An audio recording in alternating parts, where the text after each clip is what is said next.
Good morning, good evening, good afternoon, happy weekend whenever you're watching this. Thank you for giving us a click and checking out what we're up to today. Last video we got done teaching our hydraulics class. Now we're going to start getting ready for HVAC training. So one of the core requirements that our guys got to go through is they got to understand basic principles of heat and air inside tractors, compacts, gators, anything John Deere that has those tools. We're going to get everything put away from last week. We're going to get our equipment switched around because a machine like that, we don't have a lot of opportunity to teach heat and air on. So we're going to get them kicked out of here. We're going to get some new equipment down here, see what kind of mischief we can get into between now and then. All right, equipment's in. We've got everything kind of booby trapped, set up, let to go, except for one thing we got to let kind of set up over the weekend, but that's fine.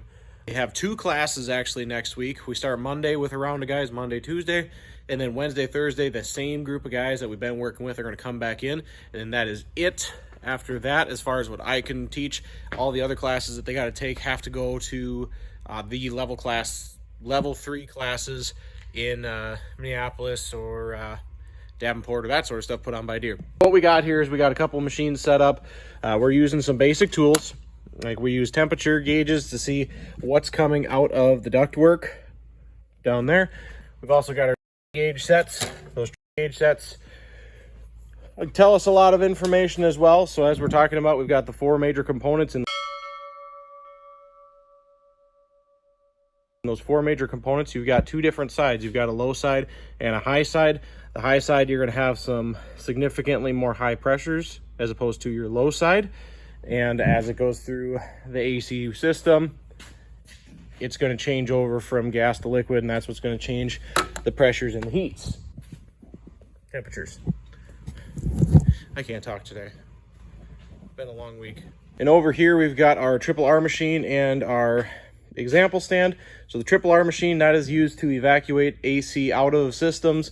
It's also used to recycle the refrigerant and put it back into the systems because we don't want that escaping into atmosphere. It's bad for it, no juju. So anytime we can reuse it and put it back in the machine, we're absolutely doing that. Then over here, we've got a basic AC setup. With this setup, we can show guys stuff that we can't necessarily show on the big machines just because everything is throughout the entire machine. It's kind of hard to find. So you've got an evaporator, compressor, you've got a condenser on here. All the main AC components are within this system, so we can take the temp gun as it's running, we can shoot it into different components like on the compressor and on the lines to show where heat is being generated and where we're dissipating that heat, along with ports to hook up your gauge set to see what normal pressures look like. Half the battle in this training, you got to know what normal is. If we don't do that first, then we're kind of working blind. This helps us deliver that before we get into the equipment over here that's going to be bugged up with things that we put in them to test your knowledge. We talked through a couple different tools as well. Here you got your sniffer. Here you've got your dye injection system, or whatever you want to call that, I guess.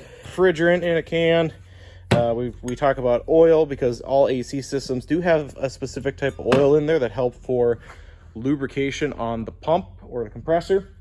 And then we've got a couple other things up here too for cleaning out the system when you're done evacuating the system, getting all the refrigerant out, how to clean it and put everything back in it, along with a vacuum pump. The vacuum pump we use to evacuate the systems and make sure we don't have any moisture in the system. Moisture in an AC system is bad. We don't want to have any in there.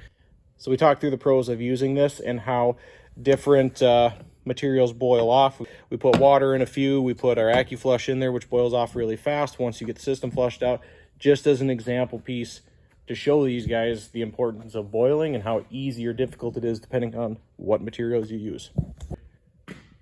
We're going to call it a weekend now. Everything's set up and ready to go. Nothing to do now but go enjoy the weekend, and we will be back here Monday morning with the first round.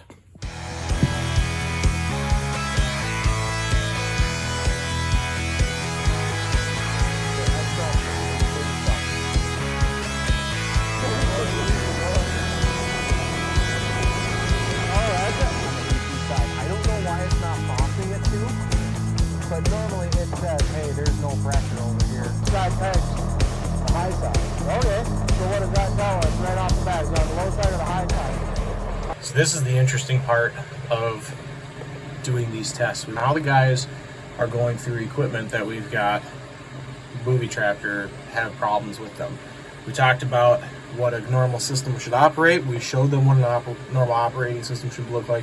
And now we look out there, we got our guys diagnosing what the problems are on a couple different tractors. And there's a skid steer around the back of that tractor too.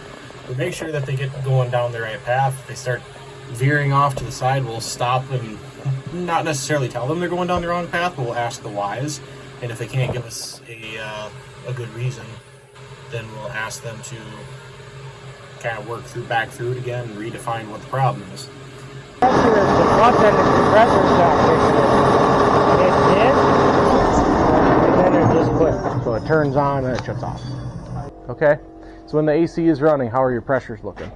Fire it up once again. But I was waiting for the compressor to kick back on to watch it because you could see the needles bouncing when the compressor would kick on and off. Sure. And then all of a sudden it just nothing. Okay. So fire it up once.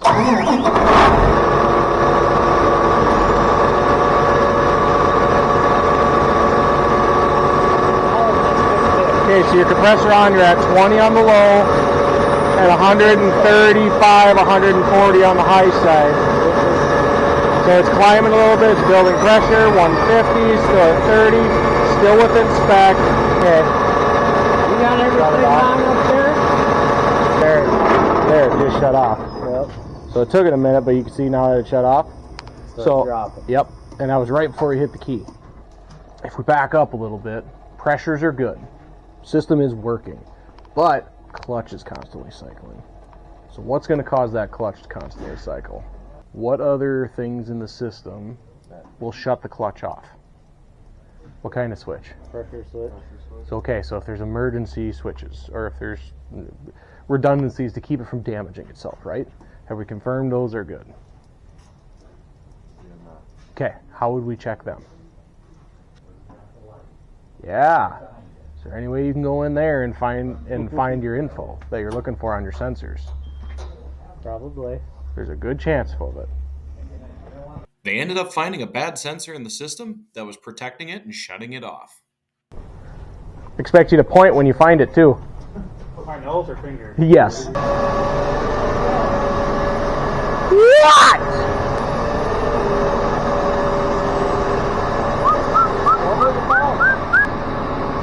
Down where you're pointing the light. Whoa! Look at all that schmoo down there. Okay, so we found one problem. Is that the problem? Explains why it's leaking. Using the ultraviolet light, they were able to find the leak and fix the part.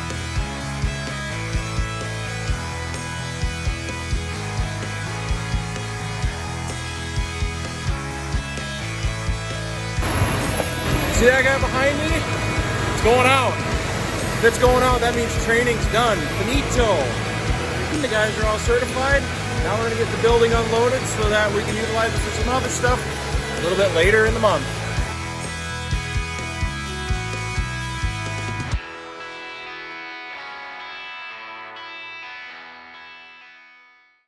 Aren't we just little stinkers?